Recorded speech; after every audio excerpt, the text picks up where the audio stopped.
Welcome back to another edition of the Throws Doc podcast. I'm your doc, Dr. Charles Inferno. We're writing scripts to cure your throwing ailments. We've got some good news to share today. It is, oh my goodness, I still don't know the day here. Wednesday, March 8th. It's about 7:30. Nice sun's out. Spring ahead this weekend, which means we'll be able to get more practice time in outside, which is a good thing for high school and college athletes. Today I want to share something interesting that my wife shared with me earlier this morning that I thought, I didn't really look at it from that perspective until she brought it to my attention. And so I submitted an article for publication, latest research, where we interviewed elite level throwers defined by earning All-American status or winning national championships at the collegiate level, and had a nice healthy sampling of Division I, Division II, Division III athletes. And in the focus of the interviews and asking them about coach-athlete relationships, a theme emerged that I'm not going to spend too much time talking about now, because I'd like you to read the article when it comes out for publication, which was accepted. And I submitted final revisions yesterday and spoke to the editor, and everything is all set.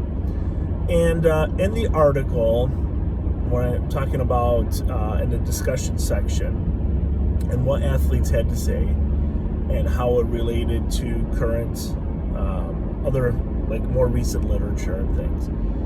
Something that stuck out that I talked about in my last article, but I guess I didn't word it the same, was my wife shared with me that you basically called out track and field for not offering coaches opportunities to learn more about how they can better relate and work with and engage athletes. And I said, well, can you show me exactly where you perceive that? And sure enough, there's 3 very nice sentences that took me a long time to write, essentially suggesting that in coach training, at least for track and field, that there should be something offered that allows coaches opportunities to, as Dr. Steve Gonzalez calls it, learn more about the software of athlete performance, right? And I do have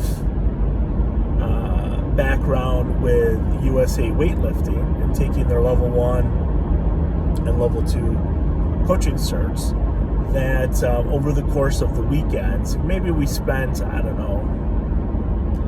20 minutes, maybe 30 minutes talking about like club lifting growth and development, and essentially like recruiting athletes and how to train and develop long-term programming for them to stay in your facility. But there really isn't much talked about in regard to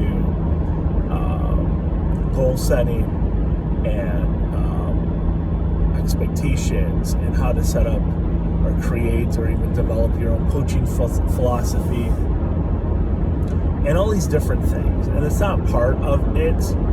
And I guess this is the second article really focused on track, even with throwing, putting a shining a brighter light there, that there really isn't.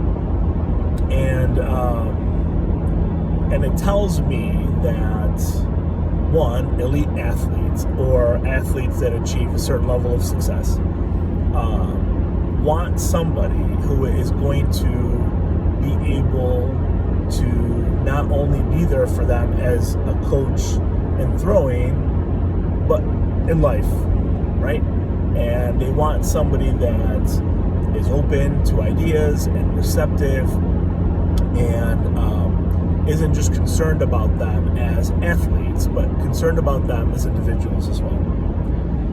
And no one's really mentioned or suggested anything about that. I've reached out because I think it's a need, right? Just in the couple of high school meets that I went to this year, it's really, I think, I don't know what the right word is, really need to have that happen, right? Coaches screaming and yelling at athletes and attempting to get the best out of them, in my opinion, has proved rather futile, right? Like screaming your lungs out at kids and expecting a certain result when the kid doesn't believe in you, the athlete doesn't believe in you, is really difficult to watch and observe, and you're not going to get the best out of that athlete, right? I think they deserve more. Athletes deserve more. So hopefully with, I guess, this next article, we're able to make some more headway with offering opportunities for coaches to learn more about that, right? And I've talked in the past about relating track and throwing to, a teacher in a classroom and educating students and things like that. That essentially it's the same thing. Like classrooms, and I've been in thousands of classrooms where the teacher has a strong rapport with their students, fewer behavior issues, right? More engagement. Like you can see the nurturing give and take of that dyad, right? Student and teacher dyad. But when we look at the same teachers who might be sport coaches, it's like a totally different philosophy. It's like a 180. And it's just interesting to me, right? Like we have these expectations in our classroom for students, but then we don't really facilitate the same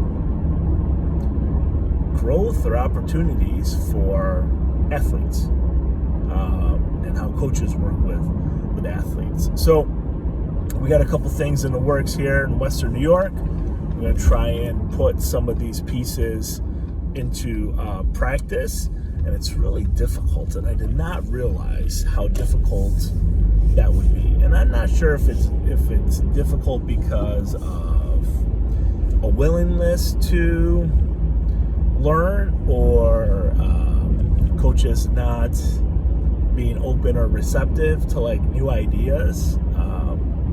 Because the stuff, I mean, it's really not new, right? If you look at not even just research journals, but Track Coach and Techniques magazine, there's always something in there that has a little tidbit or snippet of information where we talk about like I've published there. Well, Track Coach I have, but talk about developing a culture and high quality systems and programs is essentially part of it. But when we try and take that into practice, for whatever reason, we just don't, I don't know if we just don't get there or we just don't find value. I'm not really sure. But anyway, that's it for this episode of the Throws Doc podcast. Your doc, Dr. Charles Inferna. Have a great day.